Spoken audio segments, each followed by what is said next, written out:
Goedenavond allemaal en welkom op de persbal na uitgeverij Leuven, Cercle Brugge.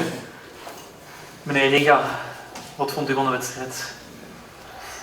Van het wedstrijd of van het resultaat? Omdat van het wedstrijd niet zoveel. Je pense que c'est dommage de perdre un match comme ça parce que le point était évidemment à notre portée. Mais voilà, il y a évidemment une décision arbitrale qui ne nous a pas aidés. Je pense que l'arbitre doit pouvoir faire la différence entre une faute intentionnelle et une faute qui ne l'est pas. Et ici, elle ne l'était clairement pas. Pas en tous les cas pour mériter la rouge. Donc ça peut orienter les débats. Bon, après, il y a ce penalty qui est plus dû à une faute de notre joueur parce que dans la surface, on ne revient pas comme ça risquer cette intervention sous forme de tacle. Bon, c'est vrai qu'avec le penalty, ça devient difficile. Et puis, on a eu un tout petit peu, une ou deux possibilités, je dirais, sur des plus longs ballons sur les phases arrêtées à la fin. Mais non, c'est clair que c'est un match qui ne restera pas dans les souvenirs. Et dans notre situation, tous les points sont bons à prendre. Et je le répète, c'est un peu dommage que ce soit décidé non pas complètement par l'adversaire, mais surtout par l'homme en noir. Pour le reste, je crois que les joueurs n'ont jamais rien lâché, ils ont voulu, même à 10, ils n'ont pas pu.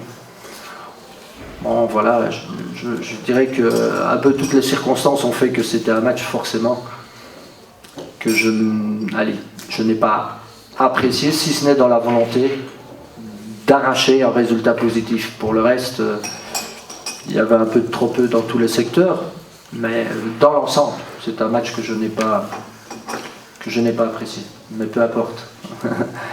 J'ai entendu dire à l'échelon plus haut que parfois il fallait pouvoir prendre des points sans être beau. On a très bien négocié le match à Anvers, on avait pas mal joué ces deux matchs contre Lommel et Anvers. Ici, voilà, on n'a pas retrouvé ce qu'on cherche. Et je dois dire aussi que si la tribune ici est magnifique, par contre, dommage que le terrain ne soit pas à la hauteur de la tribune. Voilà. Merci de votre analyse et de votre opinion. Coach Ferreira, u bent het waarschijnlijk grotendeels eens met uw collega. Ja, inderdaad. Ik wil ook me verontschuldigen voor de staat van het veld. En dat is natuurlijk niet... we doen dat niet expres.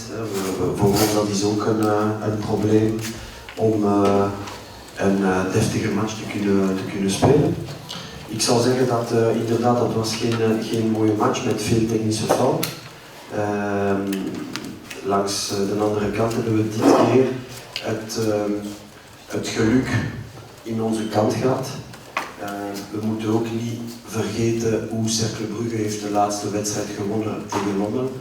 Met ook op de laatste minuut een dubieuze fase waar er geen penalty was. En ze hebben daar inderdaad een penalty gekregen en gewonnen. En dus dat is prettig, de voetbal. Vandaag was het in onze voordeel. Die situatie met de rode kaart, met de penalty enzovoort.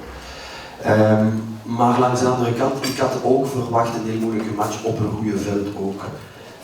Waarom? Want je ziet Cercle Brugge de laatste matchen, ze krijgen bijna geen enkele doelpunt tegen. Nu op Antwerpen, 1-0 de laatste minuut tegen Lommel. Dus er is duidelijk een defensief stabiliteit ingebouwd daar. Met 3 centrale verdedigers en 3 storende spitsen vooraan. Dus dat is niet evident om daar tegen te spelen. Maar nu zijn we misschien meer gewoon om zo'n match te spelen en zo'n match misschien ook te kunnen winnen. Ja, dankjewel. Alvorens we overgaan tot de vragen, wens ik alvast een afspraak te maken voor binnen 2 weken. Dan is het OHL Roeselaar hier zaterdagavond 10 december om 20:30. Proficiat, 3 punten, dat doet nog eens deugd zeker? Het doet enorm veel deugd, hè. Dus, het is een heel belangrijke overwinning. Het was geen gemakkelijke wedstrijd, maar de 3 punten zijn het belangrijkste. Het kon eigenlijk alle kanten uit. Ja, ik vond dat wij de match eigenlijk wel onder controle hadden. Ik denk dat wij over 90 minuten geen enkele kans weggegeven hadden. Maar we hadden ook heel lastig om zelf iets te creëren tegen een tegenstander die heel defensief ingesteld was. Op voetballend een moeilijk veld. Het veld, moeten we eerlijk in zijn, het veld lag moeilijk. Maar ja, toen kwam die wedstrijdmentaliteit bij ons naar boven. Die winnaarsmentaliteit om ook zo'n wedstrijd winnend af te sluiten. En we hebben dan ja, op het juiste moment het verschil kunnen maken en daar ben ik heel blij om. Met een strafschop, half niet strafschop, daar zijn ook nog wat discussies. Dat wist ik niet, dus ik dacht dat het zeker strafschop was. 1-0 verdienen ze. Wat nu volgende week? Ja, dus die lijn doortrekken zeker. Hè. Dus ik denk dat dit een heel belangrijke driepunter is. Zowel voor het klassement van de tweede ronde als het algemeen klassement. Met het oog op de vierde plaats. Dus ik denk dat we vandaag hier een goede zaak doen op dat vlak. Maar dat moeten we nu confirmeren volgende week op de Biezen. En dat zal waarschijnlijk weer een moeilijke wedstrijd worden. Gaan we weer moeten knokken. Want tegen Tubize is het altijd oorlog en daar moeten we ons op voorbereiden. Maar we hebben vandaag bewezen dat we ook zo'n wedstrijden winnend kunnen afsluiten. Dus we gaan met alle vertrouwen naar binnen. Bedankt Pieter-Jan en succes daarmee. Dankjewel. Simon Braquet. Velen zeggen ook Braquet. Kan je daarmee lezen? Ja, dat is geen probleem. De twee namen mogen van mij. Simon Braquet. Eindelijk nog eens jou terug te zien in de basis. Dat was leuk voor ons, maar ook voor jou waarschijnlijk. Ja, het is van half september, eind september geleden dat ik nog eens heb mogen starten. En dat is inderdaad een te lange periode niet. Maar dan ben ik blij dat ik toch mijn basisplaats heb kunnen verzilveren met 3 punten. Dus daar kan ik alleen maar tevreden over zijn. Natuurlijk moet het niveau van zowel mezelf als de ploeg nog beter. Maar hoe meer minuten ik zal maken, hoe beter dat zal gaan, denk ik. En eindelijk nog eens de 3 punten thuis houden. Ja, dat was ook heel belangrijk. Ik denk niet zozeer dat de manier waarop was dat we naar moesten kijken. We moesten gewoon die 3 punten thuis houden. En dan is het weer tegen Cercle natuurlijk voor de derde keer dit seizoen. Dus die ploeg zal ons wel liggen. Maar zoals ik al zei, we moeten gewoon die 3 punten thuis houden en dat hebben we nu gedaan. Doelpunt gemaakt via strafschop. Was dat een penalty? Ja, ik zat van vrij ver, ik zat al op de bank toen. Maar ik denk wel dat het een penalty was. Ik zal die van Cercle ook niet echt protesteren. En dat is dan mooi omgezet door Casa, dus ik kan alleen maar blij om zijn. Hoop dat je er volgende week weer mag bij zijn tegen Tubize. Ja, tuurlijk. Ja. Als je terug een uur hebt kunnen spelen en goede taken hebt kunnen vervullen en een goede wedstrijd gespeeld, dan hoop je daar altijd op. Maar ik zal gewoon deze week op training terug mijn best moeten doen en dan zullen we wel zien wat de trainer gaat beslissen. Succes daarmee, Simon. Dank je. 1-0 gewonnen van Cercle. Dat doet deugd, denk ik. Ja, dat doet deugd. Dat was geen mooie match. En ik wil me verontschuldigen voor de inhoud en de kwaliteit van het spel. We proberen altijd ons best te doen op dat vlak. Dat de supporters kunnen genieten. We doen altijd ons best. Ik denk we hebben een aantal mooie matchen gezien. Vorig seizoen, ook dit seizoen. Niet altijd met spijtig genoeg goede resultaat. Maar soms gebeurt dat de inhoud te weinig was. Maar we hebben gewonnen en dat is wat het nu telt. U moest natuurlijk ook een aantal spelers missen vandaag. Ja, belangrijke spelers, maar zoals Jeroen, Kostovski, maar ik wil dat niet als excuus gebruiken, want de andere ploeg moet ook een aantal spelers missen waarschijnlijk, de ploegen tegen wie we moeten spelen. Dus we hebben een kern en we moeten proberen dat iedereen klaar is voor de strijd. Gewonnen met 1-0 van Cercle Brugge. U bent hier nu een jaar, dus dat is een mooie bekroning vanmiddag eigenlijk.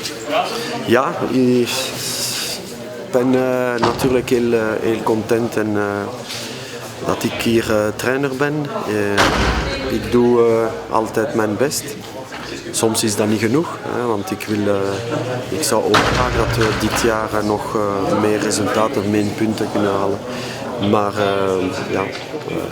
ik weet met wat ik ben hier begonnen, met een totaal nieuw project, met een totaal nieuwe filosofie, met een totaal nieuwe sportieve leiding. Niet alleen voor de eerste ploeg, maar voor de rest. En met de steun met onze technisch directeur en met onze bestuur ben ik er zeker van dat de toekomst van onze club rooskleurig gaat zijn, zoals de tribune hier. Daar wensen wij veel succes mee. Bedankt. Dank u. Dank u.